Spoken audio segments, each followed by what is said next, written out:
Bonjour à tous, c'est Tania. Alors aujourd'hui je vous retrouve pour une toute nouvelle vidéo. Aujourd'hui je vous retrouve pour ma vidéo wrap-up du mois de décembre.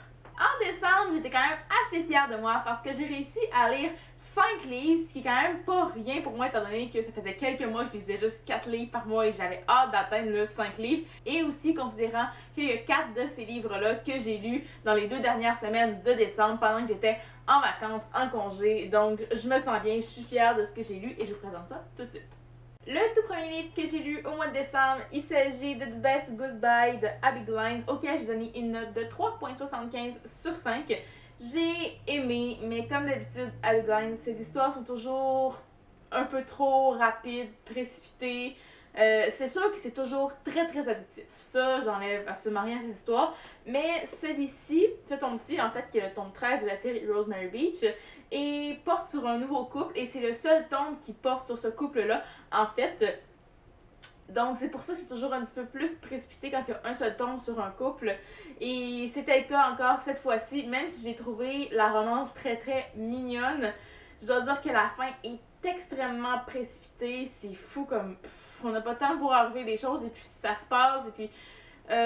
cette fin-là de toujours se retrouver dans un scénario un peu dramatique à la fin et la vie de quelqu'un est en danger. Vous voyez genre, je commence à être un petit peu tannée, mais bon, j'y peux rien. Le dernier tome va sortir au mois de juin, le 14e tome de la série qui va être sur Nan, qui est en fait la méchante de toute la série, donc j'ai pas hâte de voir ça. Mais pour celui-là, c'était une bonne lecture, mais sans plus.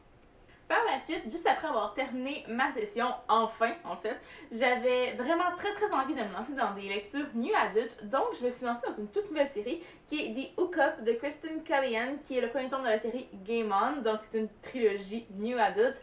J'ai lu ce tome-là, je lui ai donné une note de 4.25 sur 5, c'était vraiment super bien, c'était ce qu'il me fallait en fait pour commencer mes vacances, pour me redonner goût à la lecture après avoir passé 2 semaines sans lire de livres ou à peine relire quelques petits passages de livres que j'avais déjà lus, mais ça compte pas de lire un nouveau livre, donc voilà.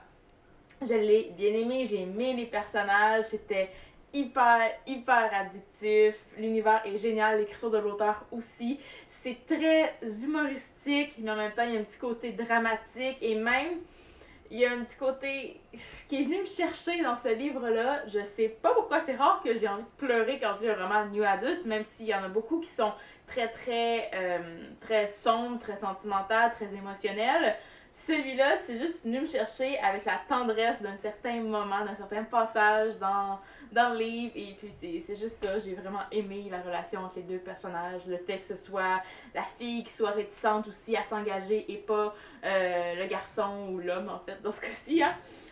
Voilà, donc ça fait changement aussi. Et je dois dire que l'alchimie entre les personnages, la tension sexuelle, peu importe, c'est vraiment génial aussi. J'ai poursuivi mes lectures du mois de décembre avec le livre Je t'ai rêvé de Francesca Zappia qui m'a gentiment été envoyé par la collection Air Canada que je remercie pour l'envoi évidemment. J'ai donné à ce livre-là une note de 4.25 sur 5.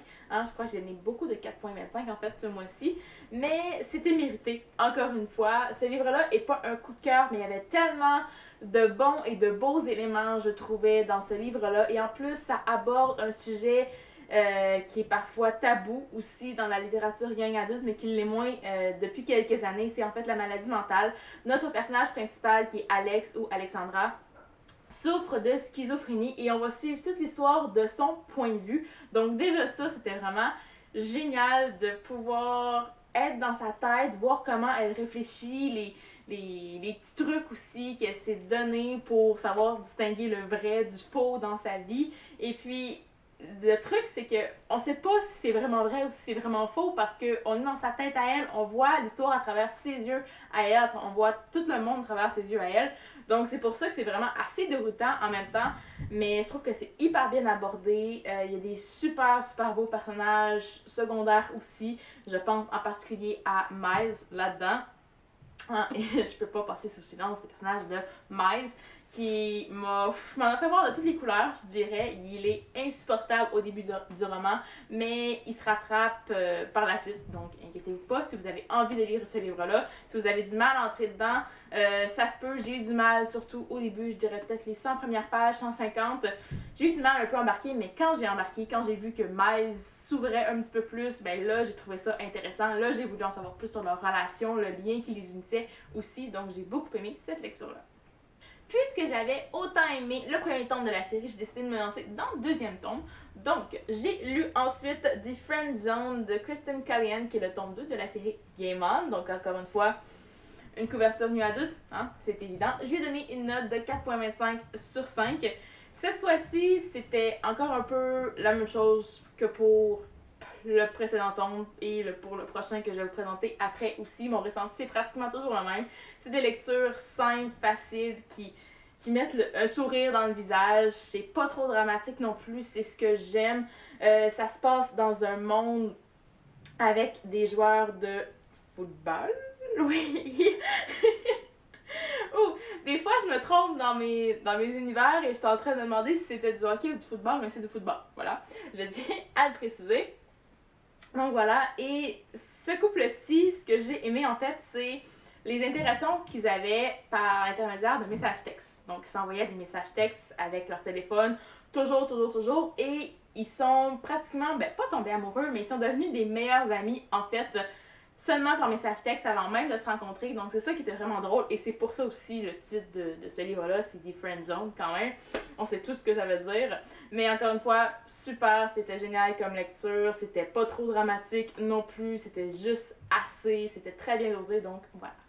Et le tout dernier livre que j'ai lu au mois de décembre, vous vous en doutez, il s'agit du tome 3 de la série Game On de Kristen Callihan, qui cette fois-ci c'est The Game Plan, donc je dois dire que cette couverture est ma préférée des trois. Bon, moi, ça en dit un peu sur mes goûts, hein, voilà, mes goûts personnels, mais bon, j'aime beaucoup cette couverture, j'ai adoré encore une fois les personnages et l'univers.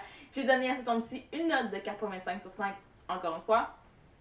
Et qu'est-ce que je pourrais vous dire sur ce tome-ci? C'est sûr que ça commence à se ressembler un petit peu, c'est difficile de faire un avis sur 3 tomes séparés quand je les ai lus pratiquement à la suite aussi, donc ça se mélangeait un peu dans ma tête, mais savoir que aussi on retrouve les personnages des 2 autres tomes dans ce tome-ci, et ce couple-ci est vraiment... On dirait que j'utilise beaucoup le mot génial en ce moment, mais c'est ça qui est ça! Je trouve pas d'autres mots, ok? Donc, on va dire qu'il est génial, il était époustouflant. Non, peut-être pas assez, parce que c'est quand même juste un 4.25 sur 5, mais je suis à court d'adjectifs. Bon, après, légère réflexion sur mon avis, parce que mes avis écrits sont toujours pas écrits pour cette série-là. Ça explique un petit peu pourquoi je cherche mes mots en ce moment. Mais à savoir que ce personnage-là, le personnage masculin principal de ce tome-ci, était très mystérieux dans les 2 autres tomes de la série, et c'est celui que j'avais le plus envie de découvrir, en particulier parce que c'est... c'est un oiseau rare, disons, parce qu'il est encore vierge à, je crois, 23 ou 24 ans. Donc, c'est écrit dans le résumé. Hein, je ne gâche... Je dis pas de surprise ou rien, il n'y a pas de spoilers là-dedans. Voilà, c'est écrit dans le résumé. Et c'est pour ça aussi qu'il est aussi attirant dans un certain sens. Mais franchement, il apprend très vite, ça, je dois vous l'avouer.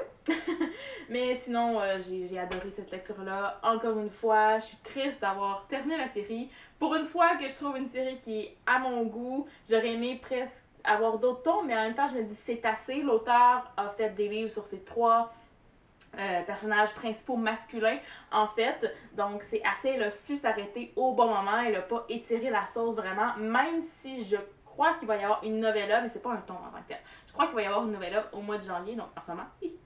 Oui. Donc voilà, j'ai beaucoup aimé cette série-là. C'est une super série new adulte, dans un monde sportif aussi, un genre que j'apprécie tout particulièrement depuis quelques mois. Donc si vous aimez le new adulte, si vous lisez en anglais, je vous conseille fortement cette série-ci.